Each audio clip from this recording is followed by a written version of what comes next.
रायबरेली के जगतपुर से आज एक ऐसी तस्वीर सामने आई है जिसने पूरे सिस्टम पर बड़ा सवाल खड़ा कर दिया है। विश्वनाथगंज तिराहे पर एक अधेड़ किसान का शव सड़क पर रखा है और उसके चारों तरफ खड़े हैं गुस्साए परिजन, आक्रोशित ग्रामीण और ठप पड़ा है पूरा यातायात। यह कोई साधारण मौत नहीं बताई जा रही, ये आरोप है प्रताड़ना का, ये सवाल है सिस्टम की संवेदनहीनता का और ये गूंज है उस दर्द की जो अब सड़क पर उतर चुका है। मामला जगतपुर थाना क्षेत्र के छिछोरा गांव का है, जहां 45 वर्षीय किसान सुरेश पटेल की संदिग्ध परिस्थितियों में मौत हो गई। लेकिन मौत से पहले जो हुआ वो कहानी अब पूरे इलाके को झकझोर रही है। परिजनों का साफ आरोप है कि करीब 1 साल पहले सुरेश ने पंजाब नेशनल बैंक से 5 लाख रुपए का लोन लेने के लिए आवेदन किया था। बैंक मैनेजर ने प्रक्रिया के नाम पर सुरेश से 5 पोस्ट डेटेड चेक और जरूरी दस्तावेज ले लिए, लेकिन बाद में लोन देने से साफ इनकार कर दिया। यहीं से शुरू हुई परेशानी और फिर 17 मार्च को बैंक कर्मी सीधे सुरेश के घर पहुंचते हैं। आरोप है कि उन्होंने लोन की रकम को लेकर दबाव बनाया और जब सुरेश ने कहा कि उसे लोन मिला ही नहीं है तो उसे जेल भेजने तक की धमकी दी गई। सोचिए, एक किसान पहले उम्मीद में बैंक के चक्कर काटता है, फिर दस्तावेज देता है और अंत में उसे मिलता है सिर्फ डर और दबाव। परिजनों का कहना है कि इसी मानसिक तनाव के चलते अगले ही दिन सुरेश की तबीयत बिगड़ गई। उसे पहले रायबरेली ले जाया गया, फिर हालत गंभीर होने पर प्राइवेट नर्सिंग होम में रेफर किया गया, लेकिन इलाज के दौरान उसकी मौत हो गई।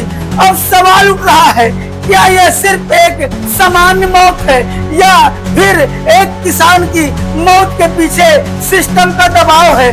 गुस्साए परिजनों ने शव को विश्वनाथगंज चौराहे पर रखकर सड़क जाम कर दिया। करीब 2 घंटे तक जगतपुर डलमऊ मार्ग पूरी तरीके से ठप रहा। मौके पर भारी पुलिस बल तैनात है, 5 थानों की फोर्स, क्षेत्राधिकारी और उप जिलाधिकारी सब मौजूद हैं, लेकिन गुस्सा थमने का नाम नहीं ले रहा।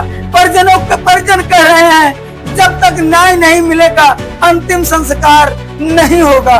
सवाल ये भी है कि अगर लोन दिया ही नहीं गया तो फिर चेक और दस्तावेज क्यों लिए गए? अगर किसान का कोई बकाया नहीं था तो फिर धमकी क्यों दी गई?